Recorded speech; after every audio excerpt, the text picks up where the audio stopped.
Hey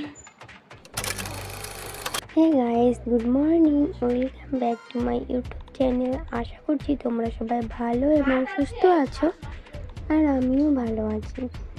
দেখো, আজকে সকালটা এখন থেকে স্টার্ট করছি, আর এখন হচ্ছে আমি বিছনা গুটোতে চলে এসেছি। তো এখন ঠিক ঘড়ির কাঁটায় বাজে 8টা, আর আমার ব্লগটি আমি এখন থেকে স্টার্ট করছি। আজকের ব্লগটি বন্ধুরা পুরো দেখো, স্কিপ না করে। আশা করছি ভালো লাগবে। তো দেখো, আমি বিছানা উঠিয়ে নিচ্ছি। আমার ছেলে আর সুইটি একটু লেট করে ওরা ওঠে রোজ। তো আমার ওদিকে উঠান ঝাড় দেওয়া হয়ে গেছে, সেটা আর শেয়ার করিনি তোমাদের সাথে। তো আমি সোজা চলে এসেছি বিছানা গোটাতে। তো আমাদের ঘরটা না প্রচণ্ড অন্ধকার, ছোট একটা লাইট, সেরকম আলো হয় না।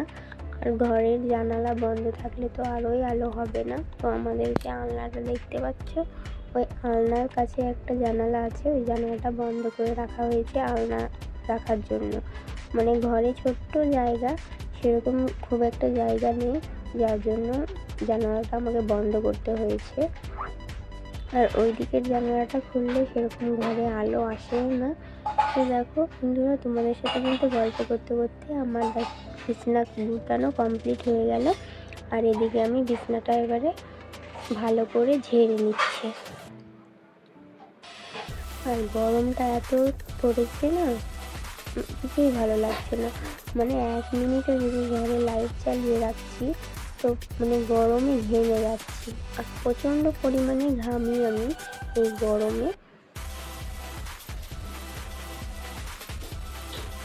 তো আজকে যতটুকু পারবো সকাল থেকে রাত অবধি ব্লগটি তোমাদেরকে দেখানোর চেষ্টা করব। তো দেখো, বিছানা গোছানো কমপ্লিট হয়ে গেছে। তারপরে আমি আমার বাসি ঘরটা ঝাড় দিয়ে নিচ্ছি।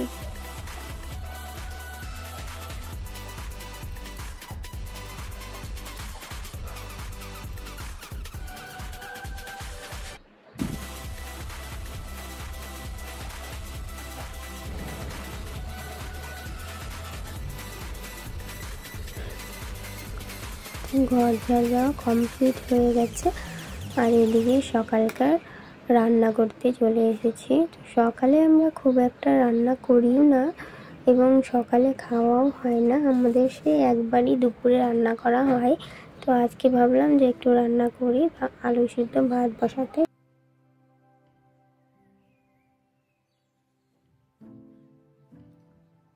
ঘর ঝাড় দেওয়া কমপ্লিট হয়ে গেছে।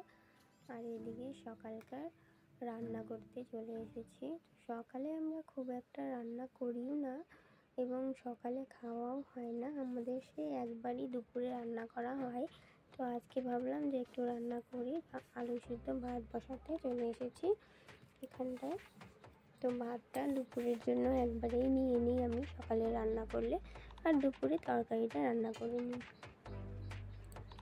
তো ভাত হচ্ছে এদিকে, আর এদিকে দেখো দুপুরে যে তরকারিটা রান্না করব, এখানে ডাল ভিজিয়ে রেখেছি। এটা হচ্ছে মটরের ডাল, এটা ভিজিয়ে রেখে দিয়েছি, পরে বেটে বড়া করে ঝোল করব। আর এদিকে দেখো আমার ভাতটাও কিন্তু হয়ে গেছে, তা আমি ভাতের মাঠটা গেলে নিচ্ছি। বন্ধুরা, আমার তো সেরকম ফোন রাখার কোনো ক্যামেরাম্যানও নেই, আর আমার স্ট্যান্ডও নেই। আমি যেটুকু পারি একা একাই তোমাদের সাথে আমার মোবাইলটা কোথাও রেখে ধরে বা রেখে তারপরে কিন্তু আমি তোমাদের সাথে ভিডিওটা শেয়ার করি। আর এই যে এটা দেখতে পাচ্ছ, দড়ি দিয়ে বাঁধা আছে। তো এটা হচ্ছে আমাদের কিন্তু একটু বেঁধে রেখেছি কেন জানো? না, সবার বাড়িতে গ্যাসের উপরে উঠে বসে থাকে, ওর জন্য একে বেঁধে রেখেছি। আর এদিকে দেখো সব কাজ কাম সেরে কিন্তু তারপরে আমি আমার ছেলেকে চুলটা ন্যাড়া করে দিচ্ছি। রোজ ভাবি যে করবো, আর ন্যাড়া করা হয় না। তো আজকে ভালো দিন আছে, ওই জন্য ভাবলাম যে না, আজকে ন্যাড়াটা করে ফেলি। আর প্রচণ্ড পরিমাণে গরম হয়েছে, গরম পড়ে গেছে, ঘামাচিও হয়ে যাচ্ছে মাথাতে। আমার ছেলে বিরক্ত হচ্ছে, তাই ভাবলাম যে না, লেট করা যাবে না, তো আজকেই ন্যাড়াটা করে দিই। তো দেখো ফাইনালি আমি একাই কিন্তু আমার ছেলেকে ন্যাড়া করে দিই।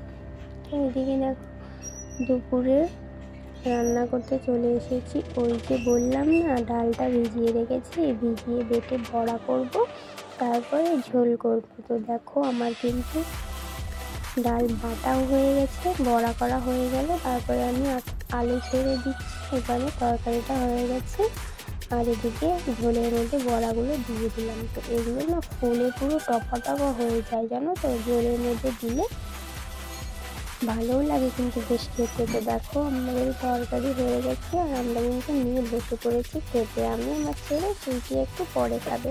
তো তারপর দুপুরে খাওয়া দাওয়ার পরে দেখো আমি এখানে একটু চুড়িদারের কাটিংটা বুঝছিলাম, মানে কীভাবে কী করবো বুঝতে পারছিলাম না। তো এই চুড়িদারটা আমাদের সেলাই থেকে দিয়েছে। তো দেখো বন্ধুরা খেয়ে দিয়ে চুড়িদার কিন্তু সেটিং করে তারপরে আমি বেরিয়ে পড়েছি সেলাইয়ের উদ্দেশ্যে। আর রাস্তাতে এত জ্যাম, মানে তোমাদের বলে বোঝাতে পারবো না, প্রচণ্ড পরিমাণে জ্যাম। যেমন গরম, এই গরমে তো দেখো তারপরে আর আমি তোমাদের কিছু শেয়ার করিনি সেলাইয়ে যেয়ে। তো চলে এসেছি আবার বাড়ি। এখন কিন্তু সন্ধ্যা 6টা বাজে আর আমি বসে পড়েছি মেশিনে।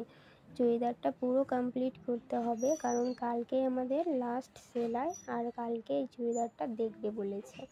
তো আমার চুড়িদার তো কমপ্লিট হয়ে গেছে।